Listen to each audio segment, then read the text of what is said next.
Yo, what's going on, everybody out there? You are tuned in to episode 15 of Screen Time here at the Downtime Studios in Bridgeport, Connecticut. I am here. Love it, dude. I am here, as always, with my co-host, Jay Bird. What up? What's going on, dude? How we doing today, Tony? I'm doing great, bro. Dude, how was your weekend? Dude, my weekend was great. But, before we get into our weekends, obviously, I got to intro our main producer over there. That's right. I forgot about that guy. Main Magic Mike. People typically do. Hello, world. Oh, yes. Hello, world. Hey, Mike. I am your host, Tony. Jay, how was your weekend? Memorial Day happened yesterday, right? Long weekend. We had a nice 3-day vacation. Jay lives for that shit. I had a 4-day vacation. I don't know about you guys. I took a Friday off from work. I have no days off. Tony's always working. So is everyone here at Downtime's always working. What are you talking about, actually? Yeah, man. I'm working. I was actually working all weekend. What am I saying? But anyway, got to go outside, got to interact with my fellow human beings, That's always good, dude. Jay loves some human interaction. You don't get much of that during the week, do you? Straight raw dog in air. Raw dog in air, mask, bro. Nothing. Oh, what a way to celebrate Memorial Day. Today, for this episode, as we celebrate Memorial Day, obviously honoring all our servicemen and women as well as our veterans, we're going to come at you with our top war movies. Yep. But before we get into that, the three of us actually, coincidentally, all watched the same movie this weekend, right? Yeah. That's crazy. Movie came out on Netflix recently, Army of the Dead. I liked it. Me too. Directed by Zack Snyder. Pretty good cast. Dave Bautista was the lead in it, which was really, I believe his first lead for a movie, which you love to see. Obviously, he was, WWE wrestler. And then he was in turned actor. He was in the new James Bond movie, The Not many Villain. that He could was do in it. Guardians of the Galaxy. That's it. That's what I was thinking. Exactly. Not many could do it. And he's doing really well. It was a Netflix original movie. And before we get into any spoilers, because there will be spoilers. Yes. I want to just go through our honest review of the movie. And as always, I'm going to start with Jay. Just kind of give me a rundown without spoiling the plot too much. What did you think of the movie? Okay, so this is what I thought of the movie, right? I thought it was a good movie, but in Zack Snyder fashion, it was just a little too long. You know what I mean? It was a 2.5-hour movie, and I think the setup could have been cut by at least 20 to 30 minutes. And we would have had more action, more of an action-packed movie. Yeah, dude, I honestly would agree with that. If you were to rate it on a scale 1 to 10, 1 to 10, I'm gonna go with a 7.5. 7.5. Yep, I liked it. I would recommend it to somebody if they were looking for someone to watch. Would you watch it again? I would watch it again. You would watch it again. Yeah, I feel like Zack Snyder put in some Easter eggs, because it's Las Vegas, what I mean? Like it's a little big landscape with like a lot of buildings. Like there could be some interesting things inside the ins and outs of the scene. Right. Okay. I like it. As Zack Snyder typically does. Mike, what was your overall take on the movie? We've talked about it, but I did really enjoy Dave Bautista's performance. Honestly, not being a lead forever and finally getting the opportunity. I thought he did really well. And obviously the intro where they're doing directed by all that that was a movie in itself. Yeah, I know. It was 5 minutes long. I had to fall asleep the first time I watched it because I fell asleep there. Yeah, Renee didn't make it through the intro. I didn't either. She was like, "Hey, I may miss this movie." The first time I watched it, I fell asleep. She did. Literally right after the intro, and then I woke up the next day. I watched it all. Once you get into it, it's good. And I really love the, spoilers are here, the like smart zombie vibe. Mhm. Oh yeah, Yeah. The Like how there's an alpha, Yeah, like, dude. and he can make other alphas too if he wants. Right. It's pretty, and they could think. But yeah, that was a good way to do the backstory though. Yeah. Yeah. No, it was. It was like simple, quick, concise. Like you knew what was going on. You knew that they quarantined the area. Mhm. Yeah, dude. How about you, buddy? What do you think? So, I really liked it. It's actually pretty funny how Mike mentioned that he fell asleep during it because you fell asleep the first time you watched it, right? Well, yeah, there was a lot of other different factors at play when I was watching it for the first time. But I did fall asleep during it. Yes. All right. Well, it's just funny to me that I'm the only one who can stay up for a movie. My initial thoughts, like kind of Jay mentioned, maybe like 30 minutes too long. It was, the beginning was very drawn out, and I'm like, dude, like I don't know if I can get into this right now, But I stuck it out. You stick it out through the intro, and once the action starts hitting, the plot starts to develop, you start to really feel like you're in the movie. Zack Snyder puts you in that kind of world of this kind of zombie outbreak that happened. And I thought that was interesting how it didn't affect the whole world, but it only infected Las Vegas, and they were able to contain it. They're able to contain it, literally, which is very cool. And I thought it was very, honestly, in my opinion, like Tarantino-esque. Oh, why? Because of all like the gore and the blood. All the gore is like, when Tarantino does a movie, all the gore is very exaggerated, like heads explode, blood splattered everywhere, even from like just like a single bullet, like a gunshot wound, which is exactly how the violence was. And of course, as we get into our spoilers here, so if you haven't watched it, pause this episode, maybe watch the movie, come back, skip ahead if you have to. But in the end, everyone starts to die, which is again very typical of a Tarantino movie where you have all these developed characters, these main characters all starting to die on you in the end. Which honestly makes for a great movie because typically you get an attachment, exactly, and then they die, and you're like, right, it hurts, it hurts you. And of course, the movie the movie was very unpredictable, because typically, especially with these types of movies, you can guess in the beginning, like he's gonna survive, him and his daughter, they're gonna be the only two survivors, typical, bro. But it wasn't typical, which is great. That's not how it happens. Pretty much everybody died. Yeah, pretty much everyone died actually. But I thought what was kind of, there was a little bit of a buzz when this movie came out, because originally, Chris D'Elia, who's a stand-up comedian, has been in a few things, made a few cameos in movies, has been in that show You as well as on Netflix. So he was casted for this movie, and then actually after the movie was already filmed and edited, he had a couple accusations against him in terms, of like sexual assault and stuff like that.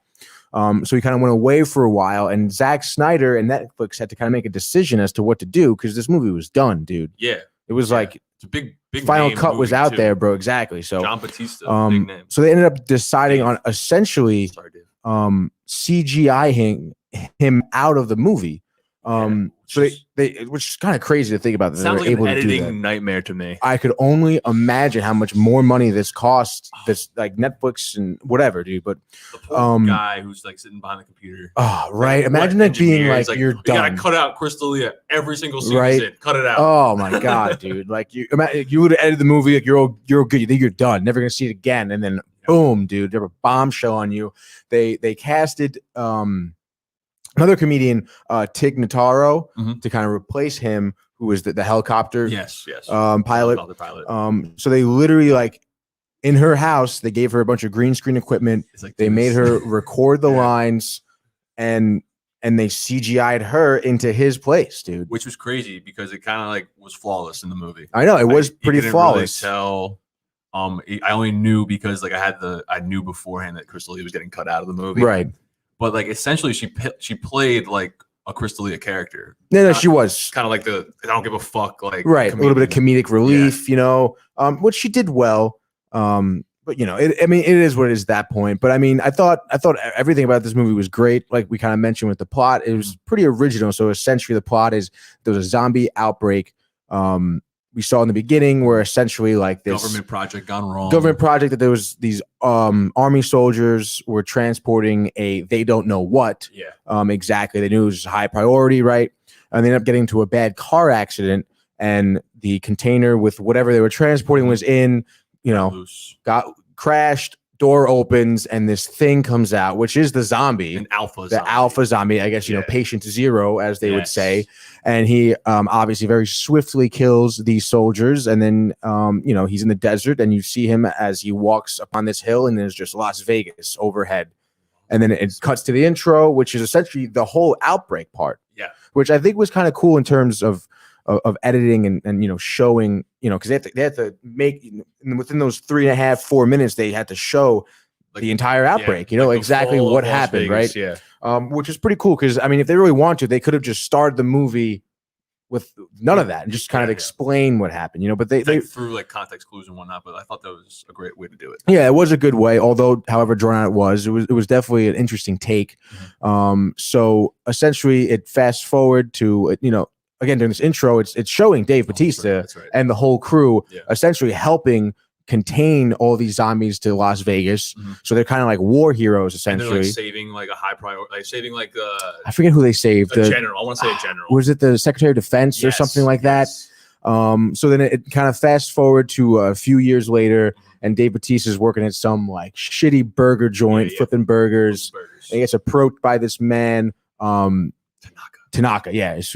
so they were. I think his first says Bly Tanaka, right? They don't even mention his first name. I don't even think in the movie. He's essentially comes to Dave. He's like, "Hey man, like, know who you are.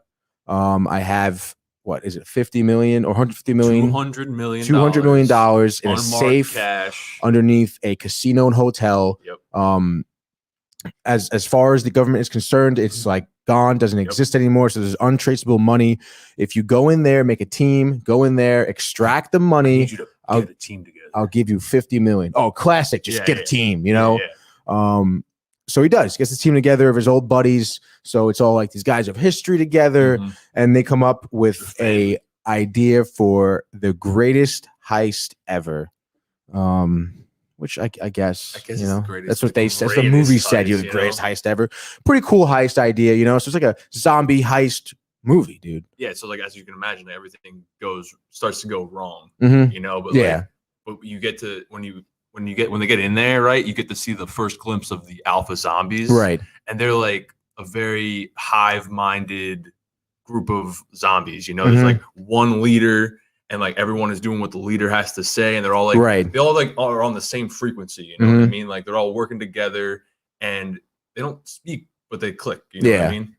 And you get to see like how they interact and everything, and how there's like a whole trade that goes down to like let people like through, right? What the humans through. So essentially, like they kind of created their own like community. Yes, being quarantined for so long, they had like their own rules, almost like a very animalistic, obviously, when there's like an alpha male in charge and stuff like that, or alpha zombie. And they kind of have this understanding that humans have been coming in, and the humans offer almost like a sacrifice. Yeah, they offer up like the jerk of the right. Who actually, fun fact, that guy he's in a bunch of shit. He was in Sons of Anarchy. Yeah. Theo Rossi. Yes. And fun fact, dude, he is from Staten Island and went to my high school. No way. Yeah, dude, he's like a few years older than me. And I remember when he got the Sons of Anarchy thing. That makes a lot of sense that he plays a douchebag. Oh, so funny, dude. Just kind of in his blood. Brian Barnaby, real quick. Any thoughts on a premiere date for the remainder of Billions season 5? Dude, I don't watch that show. Yeah. No, I got nothing, dude. The one show Brian Barnaby watches. I thought Brian Barnaby only watched sports. I heard that he watches like a show for like 20 minutes just to turn on like some type of sporting event because he can't take it anymore. Oh, so he flips to the movie while like the commercials are on? Yeah, I don't know. He probably just gives up on the movie. Honestly, I'm surprised he's on season 5 of Billions. Matt Gabriel, you guys are the best movie guys around. Damn right. Love you, Matt. Love you too, dude. Thanks for commenting.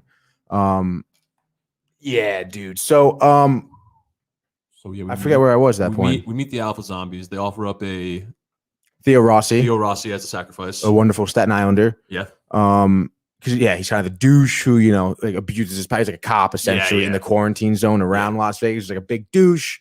Offer him up, easy peasy. But then you kind of see how the group, like Batista and all them, realize like, oh shit, dude, like this goes pretty deep, bro. And then you have one of Siegfried and Roy's zombie tiger chilling around, dude. Oh, dude, it was very cool. And as we mentioned, the Mm-hmm. action, everything. So, just go out Netflix and watch this movie. If 2.5 hours to kill at night. Yeah. I would. You want to give away any more spoilers, or you want to just like save the real spoiler for them to figure out? I say, yeah, just go and watch. What is the real? Is there a real spoiler, really? Well, I mean, You want to go through the whole rest of the movie? Well, I mean, like just like the whole heist is kind of like a.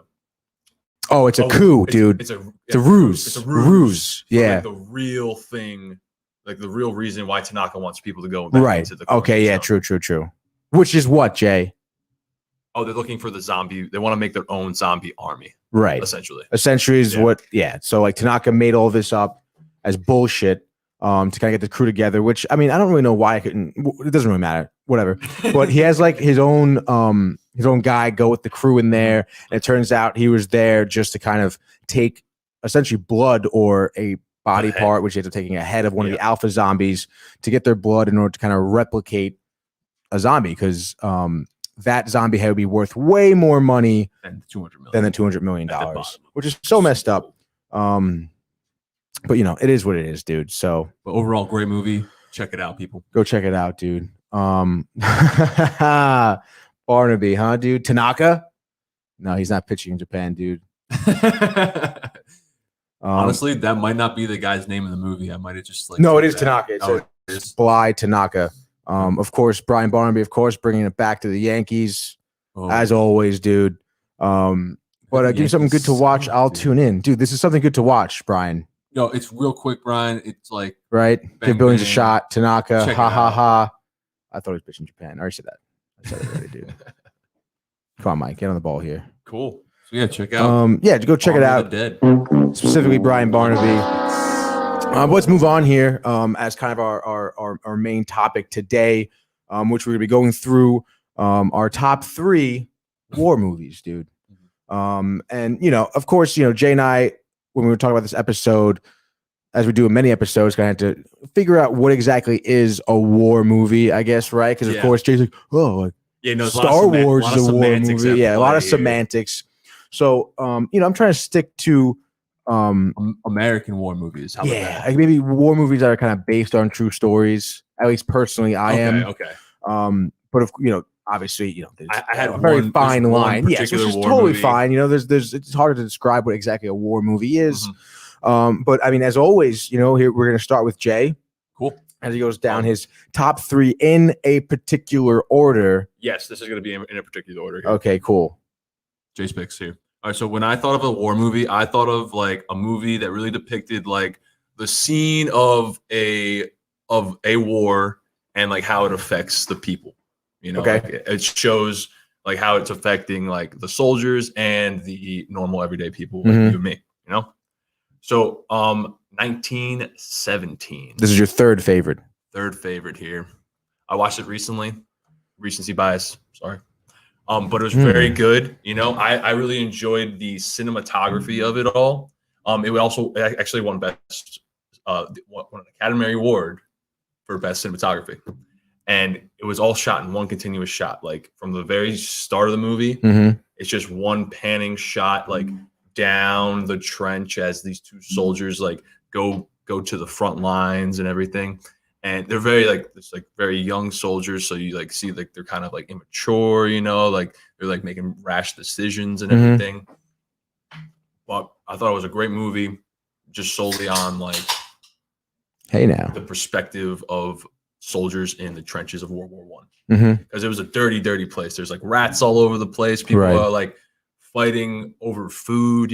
Guys are getting trench foot. You know what trench foot is, Tony? I do not know what trench foot is. It's like a fungus that grows on your feet. Oh. And they were like, this wasn't in the movie, but I read once that soldiers would pee on each other's feet to disinfect their feet from trench foot. Whoa, dude. Because pee is sterile. Right. Check it out. Interesting. Yeah, it's good. I liked it a lot. But it's a movie about these 2 very young men going to deliver a message to a whole army of guys, like not attack essentially, because like the Germans are retreating. And it's a trap essentially. So these kids go through like all this shit just to get to the front line, and the guy Benedict Cumberbatch, actually, he's like the colonel, doesn't believe him. Oh. because they're like this by the end of the movie, this kid is like disheveled, like not wearing, like his uniform is like torn up, like his hair's all fucked up, and like he's like, you gotta stop, you can't do this. And Benedict Cumberbatch is like, fuck you, like you're a young kid, like I don't even want to listen to you. So yeah, check it out, 1917. It's on HBO right now. So nice, dude. I actually haven't seen it. Channels. I've always wanted to see it, but I have not seen it. It's always interesting too, because I feel like World War I really isn't a movie, a war, I should say, that they made a lot of movies about. You know, yeah, definitely. So that's cool. Cool. And then my next one, not a real war, but it's Starship Troopers. I like this one, dude. 1997's classic film. Neil Patrick Harris is in it. Denise Richards, is that her name? Right? Nice. That is, yes, Denise Richards. Denise Richards. Those are the notable people. There's also everyone else is like Rico is the main character, but I don't really not very like. He was in Legally Blonde. Cool. Legally Blonde's a great movie, so guys. It's like essentially like these. Come on. 3 high schoolers, Neil Patrick Harris, Denise Richards, and Rico are all like best friends, right? And then there's like this big alien bug attack on Earth. These things are like undescribable. The closest thing I could think of is like an alligator meets a tarantula, you know? And that's just. And they're huge. They're massive. They're like 7-8 feet tall, you know? And there's like other like variations of these bugs. Right. And they're like destroying planets, like, and they attack Earth. And some of the cool, like, it's a great movie because of the action and everything, but I think some of the cooler parts are like they have a cut scenes and it's like wartime propaganda, and they're like asking you like, are you for the cause? Like they're like, it's like really, really immersive in that way. But it's a great movie, and I think that Neil Patrick Harris is kind of like pretty young in it though. Yeah, he is. And he has a great part in the movie. He does. Where he gets to like destroy the brain bug, which is cool. I believe he dies in the end. Does he not? At some point, I feel like he dies. I could be wrong. A lot of people die in that movie. No. He stays alive. Neil Patrick Harris stays alive because he's a scientist. Oh, yeah. Or maybe I'm thinking of someone else. But I saw that movie when I was way too young, dude. Yeah, you didn't get it. And I watched it recently. It's way better. Yeah, I could imagine so, but it was like some nudity in it rated too. R. Yeah, I remember like rated R. I was like, ooh, like let me watch this rated R. I'm not supposed to be watching it. There's like a scene where they're all like showering together. Yeah. For some reason, they have like co-ed showers. Kind of weird. Why? They're all like humans. They're all fighting for a cause. Yeah, but I feel like in the army now, there's not co-ed showers. Yeah, you're right. Hey, it was 97. But there was like little tits. And as like a kid, I was like, whoa, man. Like, I should not be watching this movie, dude. Yeah. A little risky. It was very risky. I was sweating. My parents were in the house downstairs. Oh. I was like, oh, man, I hope they don't walk in right now. You gotta put ESPN. Like, yeah, oh, dude. Not to mention, it's pretty scary, man. Like, guys have like their brains eaten out and shit. Like, it's gory, man. When they're training and like friendly fire, they like live fire, and this dude gets his head blown off. Yeah, dude. Oh my god. It's all Rico's fault too. Tells him to take his helmet off or something. Right. Yeah, dude. Rico gets lashes. Yeah, he gets whipped, dude.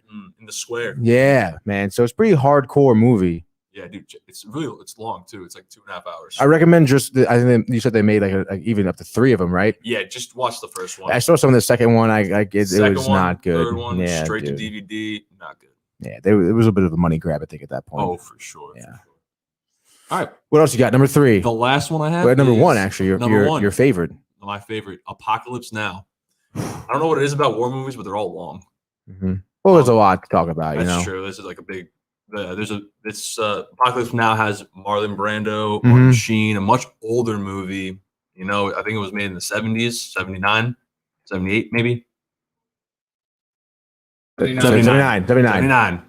And based on a book, right? Based on a book. It's a very famous scene when it's like the opening scene. They're like riding in on the helicopters and they're all coptering around, and the Ride of the Valkyries comes on in the background. That's what I remember. Yeah. And there's like napalm dropping in, and then you get the famous line like "Good morning, Vietnam."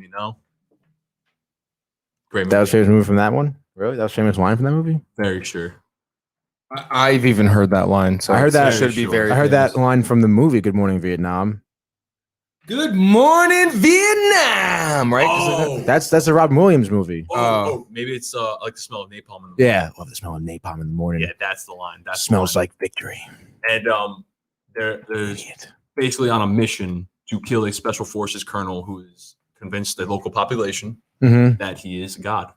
And there's a lot of it's like a really deep depiction of the psychosis of a Vietnam War veteran. Shout out Coach Ray. Nice, dude. Dude, that guy's got some stories that you don't want to tell your kids. Mike met Coach Ray. I have. Good guy. Great guy. He's a great guy. Great guy. We should have texted Shouldn't him. be drinking Coke. Diet No, Coke. should be Coke. dipping or drinking any type of soda, I feel. He should be on he should be the healthiest man alive. But Yeah. what do you do? Stubborn old But veteran. yeah, Apocalypse Now is a great movie. There's some LSD use in there, Love it, dude. Gets people killed. Yes. Craziness happens in Vietnam. So yeah, that's my Top three. favorite war movies, Tony. All right, dude. Love to see it. I guess we're gonna move on now to Mike. Yeah, I won't go into detail because if you haven't seen these, whatever. I see your picks right now. I already like them. All right, so my first one, not in any order as No, usual. no. You're not doing this again, I'm dude. doing it every time. Black Hawk Down, baby. Fucking A, wrong. No. Black dude. Hawk Down. You can't. All right, this is Mike's My man third right here. favorite movie. My man right here, when he was a stud. I don't know what happened to him, but what was his name again? I don't know his name. Black Hawk Down. I can look it up, dude. Oh, I got it. You're talking about the dude in the movie? Yeah, the main. Josh the main guy. Hartnett. Oh man, what happened? Wow. to him? Yeah. Right. What happened to him is right. Yeah, that's my not in any order first pick. My other one is Fury.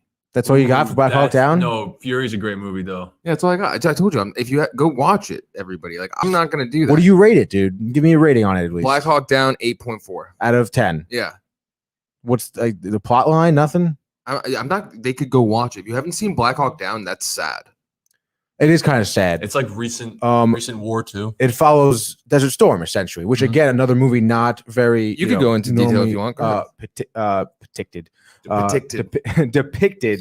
Yeah. So it takes place in '93, where the U.S. sent these special forces into Somalia to kind of like stabilize the government, I guess, because there was like a big like military coup, typical like tyrant running the country, and then there's like rebels who come up, and it's all And then America has to step in. big and save old the shit day. show. Yeah, America's exactly. like, we have to teach you how to do it. Well, it's like the citizens are dying and they need food. They need like humanitarian help, and of course, they use Black Hawks, right, to kind of fly over and lower down these special forces, kind of take control, and Somalia kind of launches this attack against essentially a all shit these special show. forces, and I think two of them go down, right?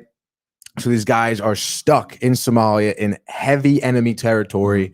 We're getting bombarded with attacks by Somalian Pirates. not pirates, They're not dude. pirates. Basically, yet. Soldiers. They're not pirates. They're yet. land pirates. Yeah, okay. And they kind Barbarians. of make this decision on how do we kind of Templeton. extract our boys and get them out of there. And obviously, it's there's a lot of young soldiers. A lot of people die in this movie. Oh yeah. A great cast besides Josh Hartnett, Eric Bana, Eric Bana, Ewan McGregor, Ewan McGregor, Tom Sizemore, William Fichtner, Sam Shepard, Tom Hardy, Tom Hardy, a young Tom Hardy, super young Tom Hardy, Jason Isaac. It's a phenomenal movie, a great cast, and it's entirely very well depicted story, and it is true. Yes. And I think it's there's a bunch of statistics at the end about how exactly the rest of it went down. But what is crazy to me at the end, they end up getting extracted, right? But there isn't enough room for like 15 other soldiers. Oh, that's right. They have And at the end of this absolute shit show, they have to run like 6 miles back to base with all their gear and shit, which is unbelievable, dude. And then all that shit, oh my god, dude, it was literally it was like 24 hours too. Yeah, Literally exactly, landed, bro. Like stayed the night and then left, and a bunch of people died. And I don't want to boss the statistics, but I think something like 90 U.S. soldiers died, but like they ended up killing like something like 10,000 Somalians. That's Which like just goes to show the amount of like training and how hardcore Spartan-esque that these special honestly. forces were, dude. It's unbelievable. Yeah. Great movie. Obviously, if you haven't seen it, there's something wrong with you, as Mike Theophil would say. There is. Don't talk to me. So my next one is Fury. I never saw that one, actually. Wow. Studded. Brad Pitt, Shia LaBeouf, Logan Lerman, John Bernthal, Michael Pena, Alicia Von Ritberg, Scott Eastwood. The list goes on. I could keep going, but I'm not going to. And if you haven't seen it, go see it, Tony. You know, okay. It just follows, I read one article about that movie. It follows like a group of guys in a tank during World War II. April 1945, the Allies were making their final push in the European theater. A battle-hardened army sergeant named Don Wardaddy Collier, Brad Pitt, leading a Sherman tank and 5-man crew, undertakes a deadly mission behind enemy lines.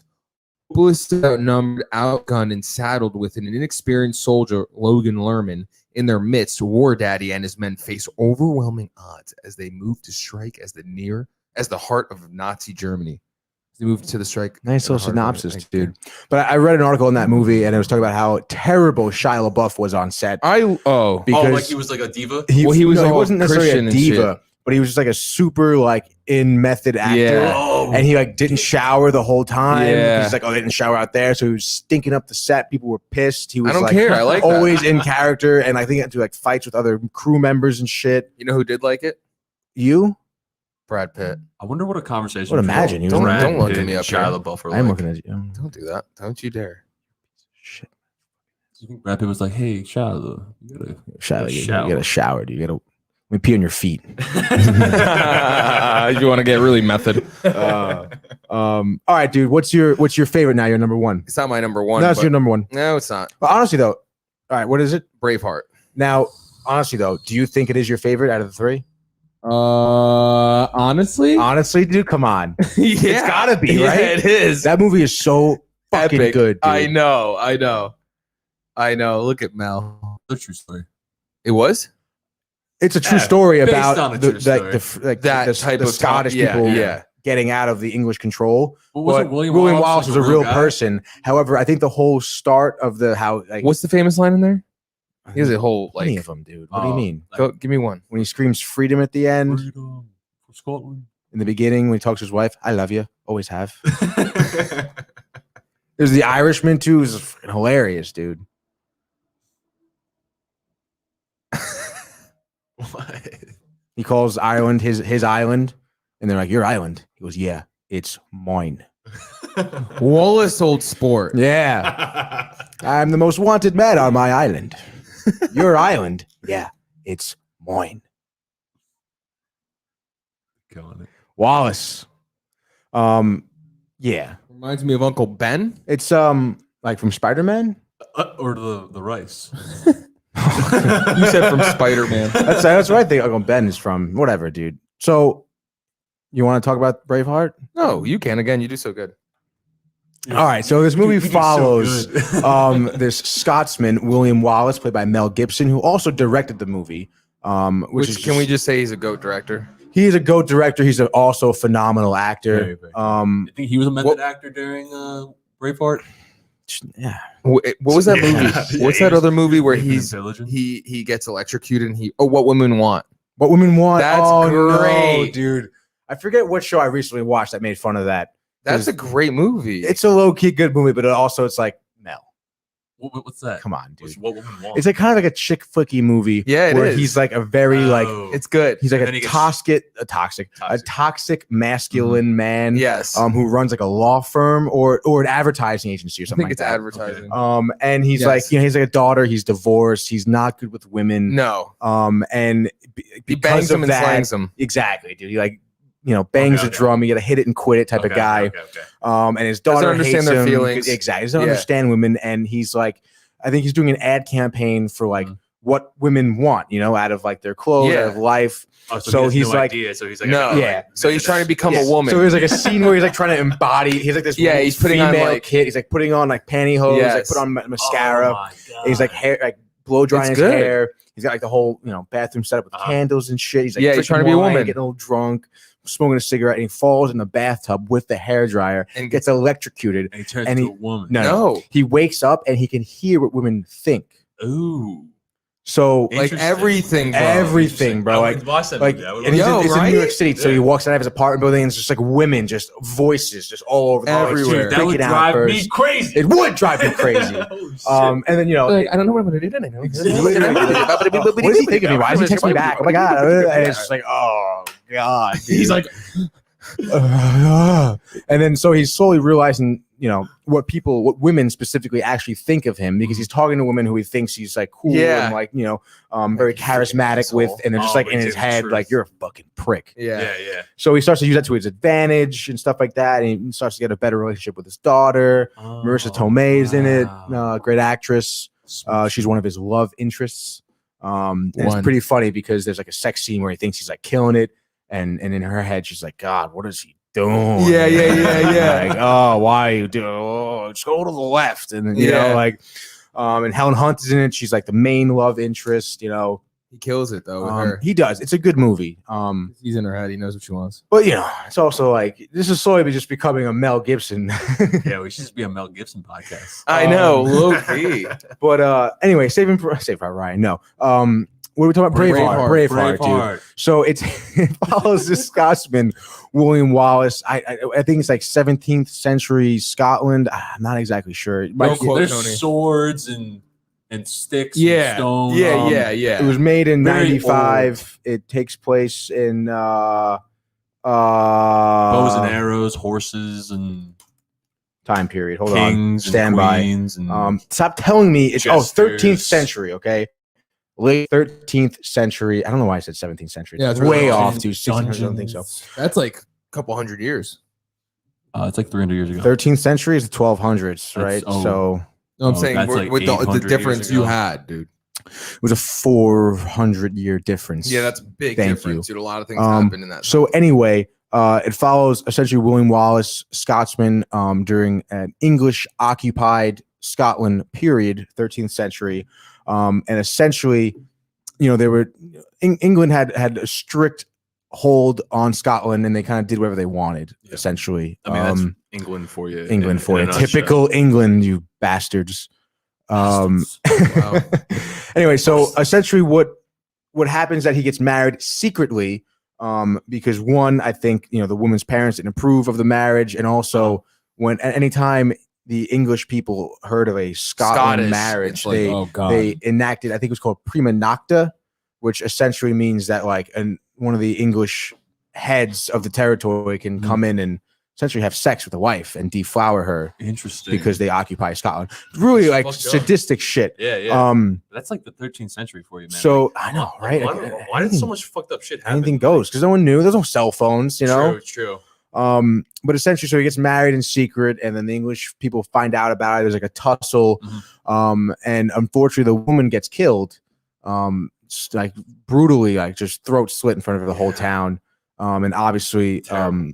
William Wallace goes on a rampage and essentially starts this whole war, With England. because of the killing of his wife. Yeah. So it's really just like a love story, dude. Deep down. It's a Deep love down, it's a story. love story. It's for his wife, bro, for the love of But his I wife. guess you could say that about any war movie. Like they're all trying to get home to the honey. You know what I mean? To their honey, Their honey. I The baby. guess, dude. The whatever's in their the little pocketbook. Like take a picture of like and write notes to her. I guess. I mean, not every soldier had a honey. That's what I'm saying. That's why they're all love stories. Anyway, so Scotland went to war with England, Yeah. and it was it's William Wallace who was getting backlash from the royalty of Scotland as well. So he's kind of fighting a war on two sides here. It's just phenomenal acting, a great storyline. Again, another long movie, but I mean, it's just amazing movie. I even though however long it is, I can literally just turn on any point and just pick it up. And if it's whenever it's on HBO or whatever on cable, I always watch it. And I would highly recommend watching Braveheart. Braveheart, which is Mike's favorite movie. No, not my favorite. Favorite war movie. Yeah, I guess. Yeah, that was you just said it was your favorite of the No. top of that three. Of this three, yeah. I have another three. What? I have so many. Okay. Tony. Is that your favorite war movie or not? I think so. I think it is. How can you not be sure? I think so. I mean, there's so many. But that's why we come here to talk about Our favorites. our favorites. All right, so yes. Don't just say yes, not mean it. Those are his favorites. No, I mean it. You Yes, mean it. Braveheart. Look me in the eyes and tell me you Braveheart. mean it. Braveheart is my favorite Braveheart movie. is your favorite. Braveheart is the war movies. Hold on. Oh, here we go, dude. Yep, do it. No, don't look at me. Look at Mike. Braveheart is my favorite movie. Favorite movie, not even war movie. Wow, A war movie. That's a crazy. Braveheart is my favorite war movie.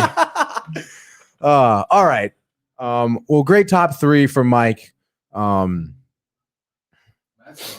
Matt is going off. What is going on? Is this out war movies or nah? Wow.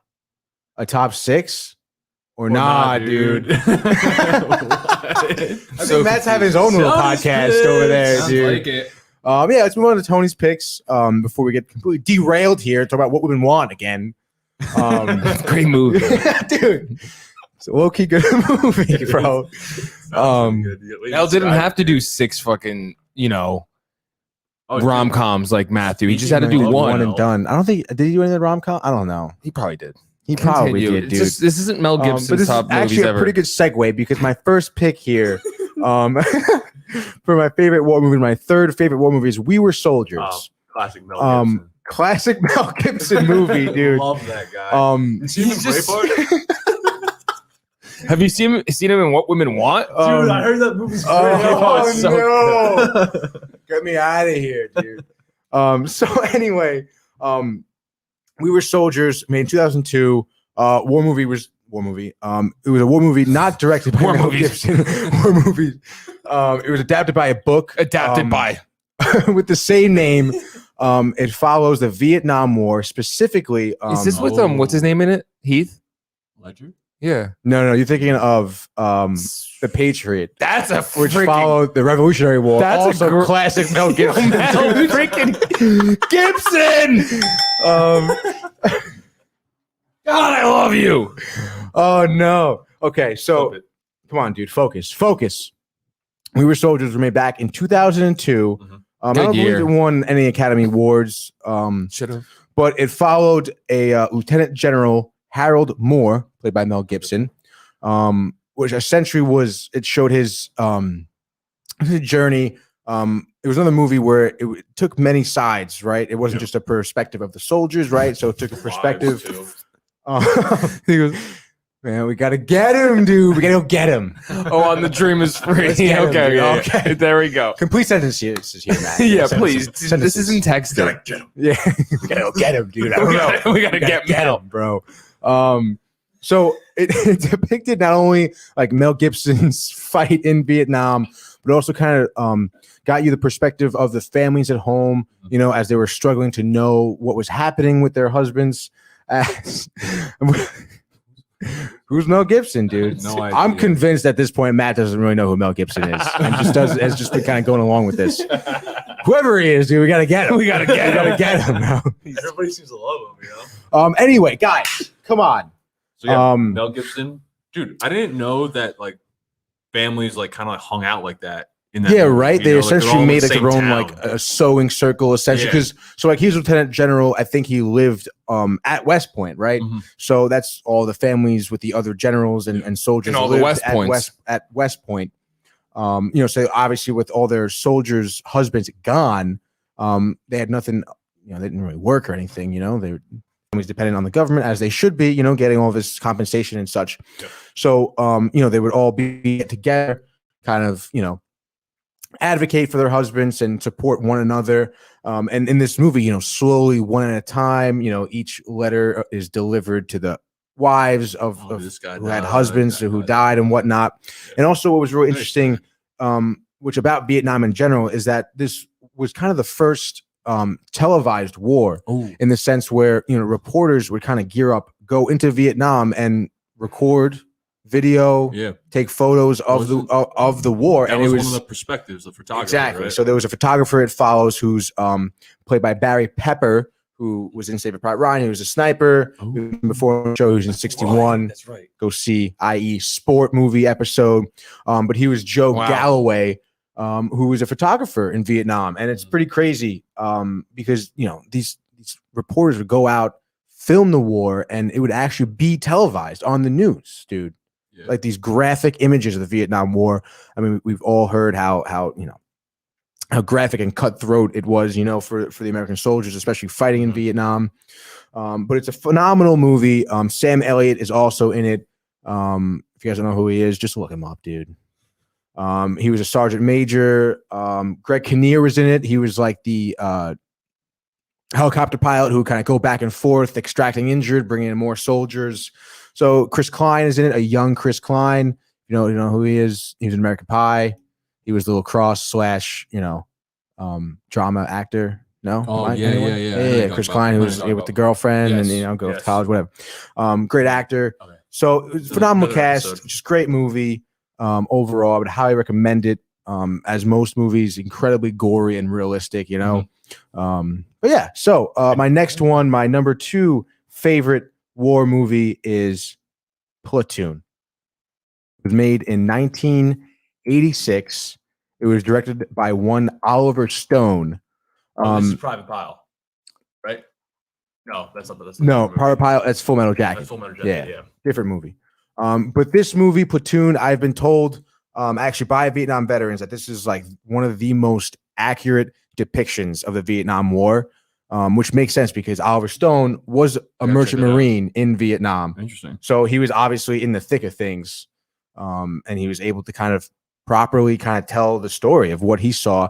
Phenomenal cast. Willem Dafoe, Tom Berenger, Charlie Sheen, Kevin Dillon, Johnny Depp, Forrest Whitaker, John C. McGinley. I mean, an unbelievable cast, dude. Unbelievable. And this is 1986. Yeah. So they're all young and in their prime, dude. Or up and coming, you know? And essentially Kevin Dillon's in this? Kevin Dillon, yeah. Shout out Entourage, dude. Yes, bro. Dude, Johnny Depp's in this movie. A young 1986 Johnny Depp. Yeah, baby. So it mainly follows Chris Taylor, who is played by Charlie Sheen, a young 1986 Charlie Sheen. Stud muffin. Who is leaving his... Looks like a muffin that's a stud. So he's leaving, he's a university student, and he actually leaves to enlist himself in the Vietnam War, which obviously, you know, I mean, I guess back then, I mean, I'm sure it happened a lot, but there was the draft, right? So you hear most people getting drafted into the war. And he kind of gets thrown into the middle of battle, right?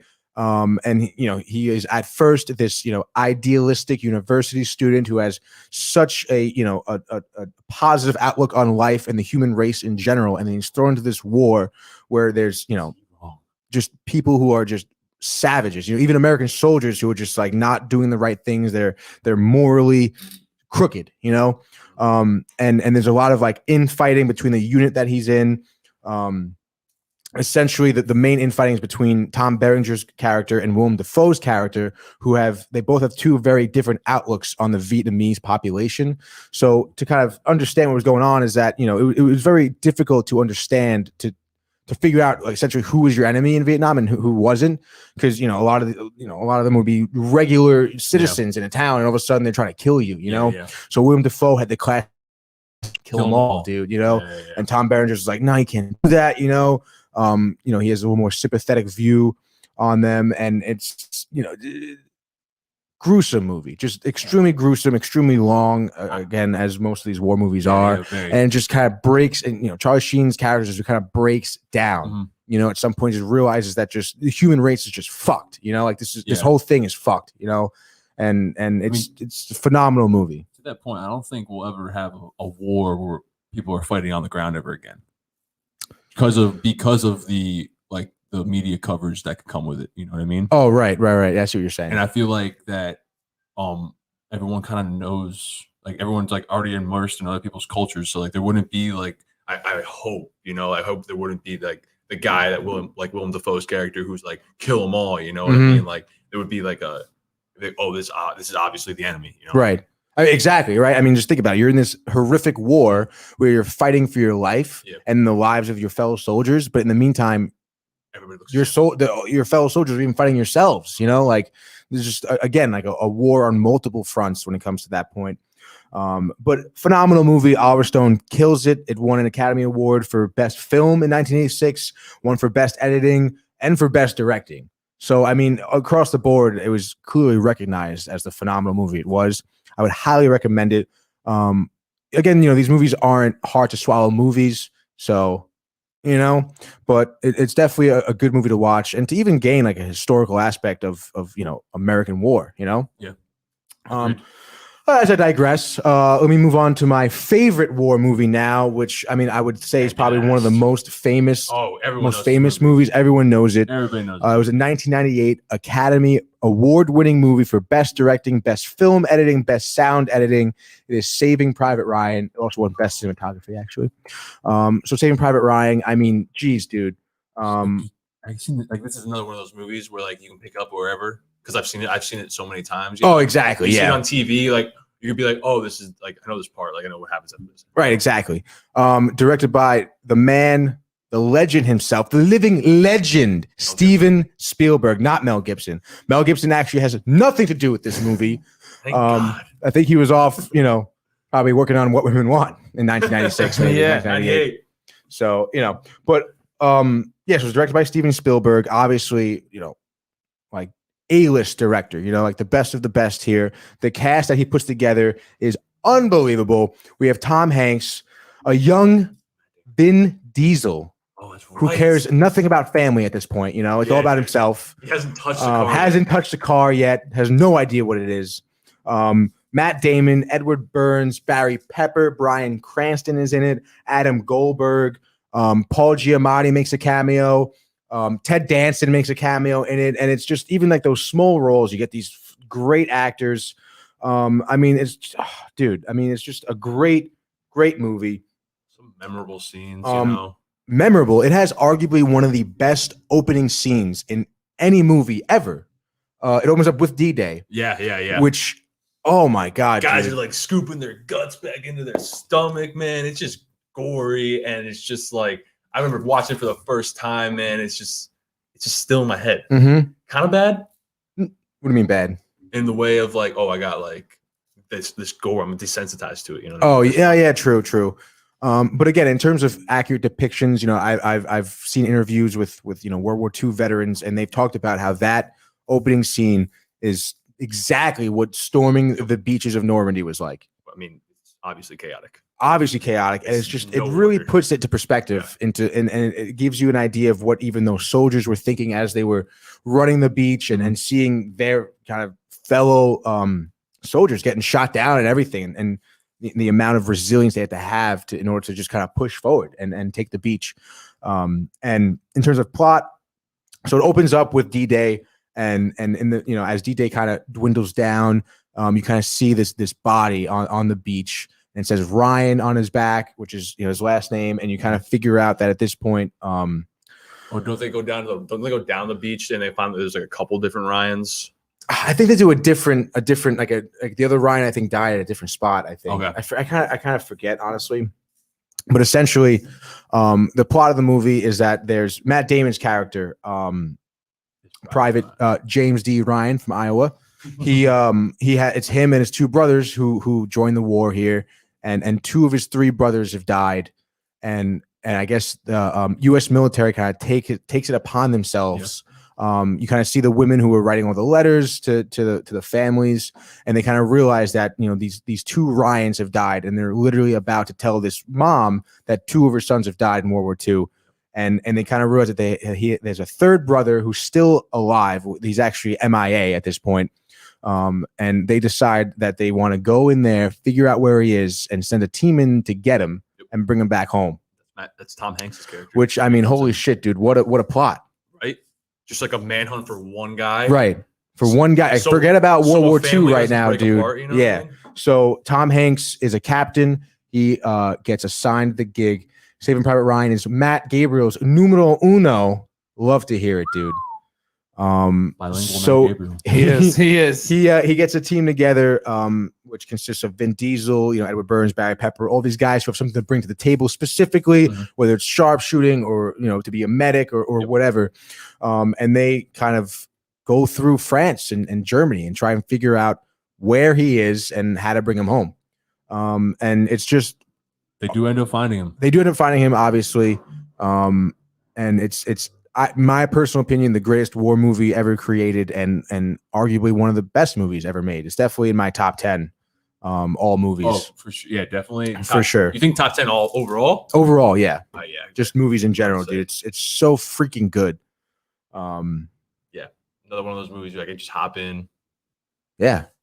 know what's going on. But if you haven't seen it, I would definitely recommend you watch it from start to finish. Like I said, just the opening scene alone just 3 hours. enthralls you, man. Just grasps you and puts you in that world. It's really phenomenal. It's very impressive what Spielberg did with that movie. So that being said, that's it right now, dude. You got anything else, Mike? Movies. You guys got any news? Nothing. Oh, what about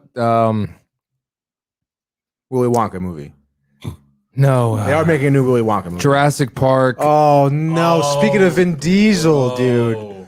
This is tease. This isn't real, right? This is I don't know. actually Universal getting real. came out, dude. Universal We're came down. out. We want to. So apparently there's an article where Universal is down to do a collaboration with Fast and the Furious and Jurassic Park, dude. And I shit you not, like honestly, it sounds like a fucking joke to me. Yeah. It does. Because I mean, we've talked about Fast and the Furious and how just pathetic the series has become. Yeah. It's honestly embarrassing, dude. Like, just End it. End it.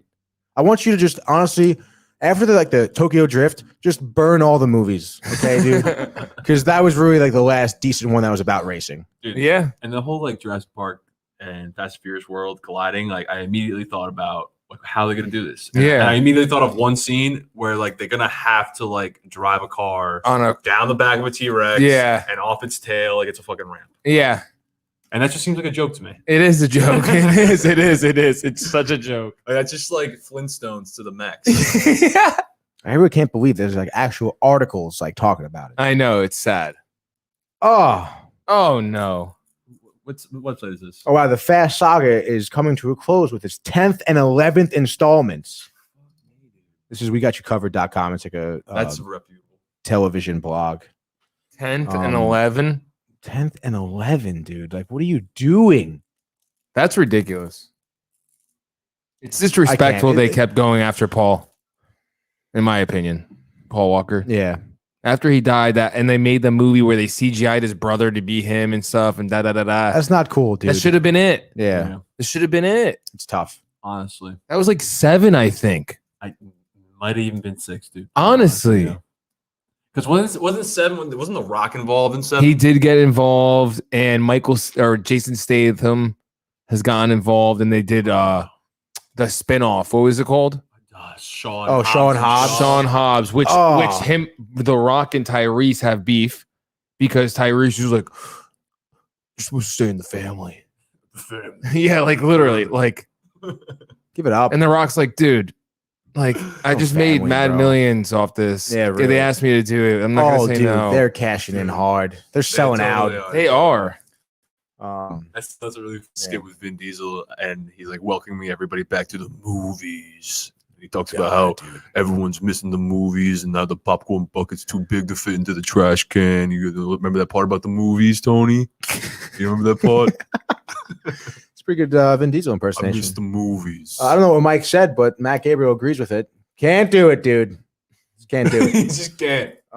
Whatever it is, Can't do it, dude. We gotta go get him. We gotta go get him. And we gotta go get him. Can't do it. We gotta go get him. yeah.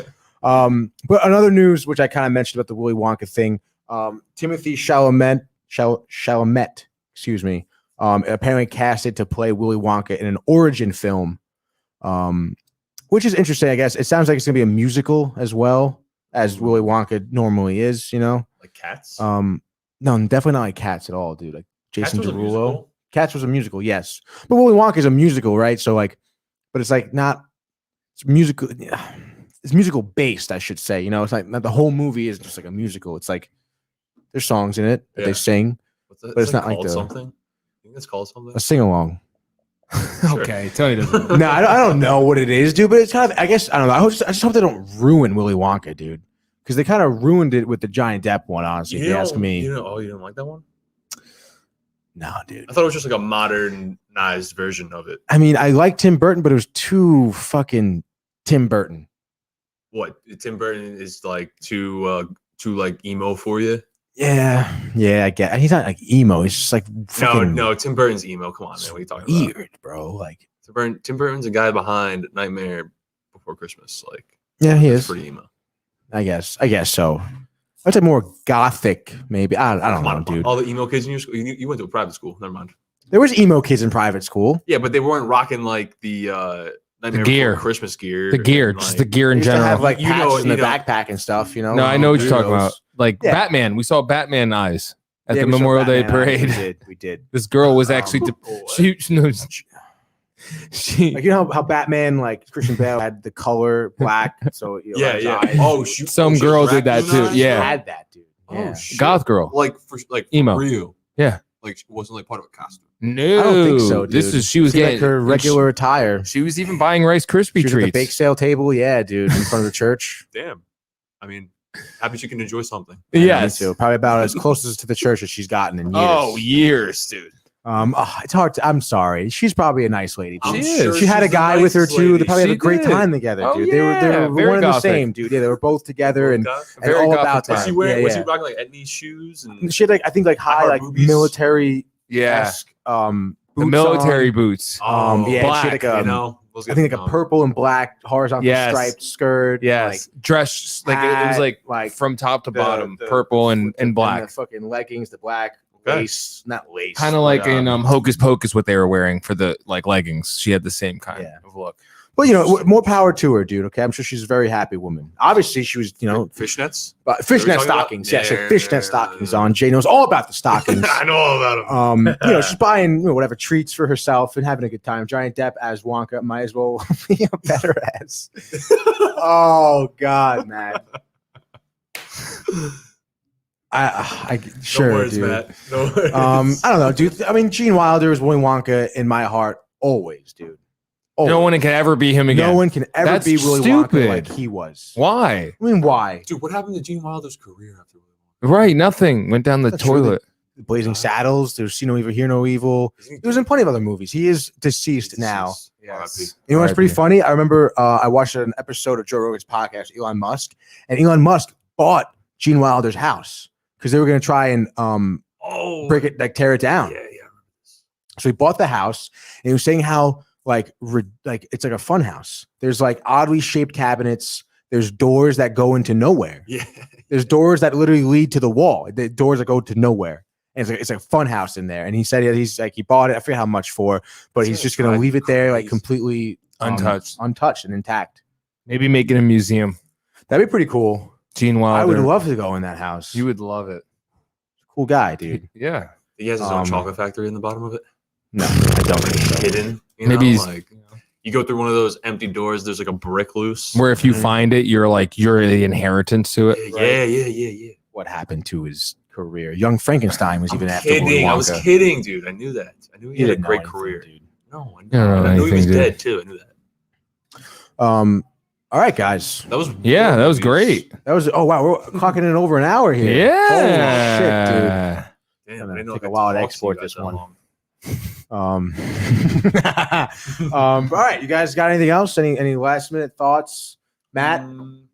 Yeah, I know. No, you're still watching, bud. Let us know what to watch next. Yeah, obviously, guys, we appreciate you all tuning in to us here and kind of supporting us. And don't forget to like, comment, and subscribe, share all of our content. We'll be out there hopefully getting some more episodes. Let us know if you want anything specific. And of course, as this episode kind of comes to a close, it was to celebrate Memorial Day and our Memorial Day. veterans and our current service and armed women. men and women as they they're out there supporting us and helping us having the ability to do what we're doing right now. Exactly. So obviously a big thank you guys, and we hope you guys specifically enjoy this episode. But until next time, guys. Peace. Hey guys, Tony here from Downtime TV checking in. I want to thank all our fans out there who's been liking, subscribing, sharing our content. You guys are the best. You guys are our bloodline. You make us love what we do. Thanks again.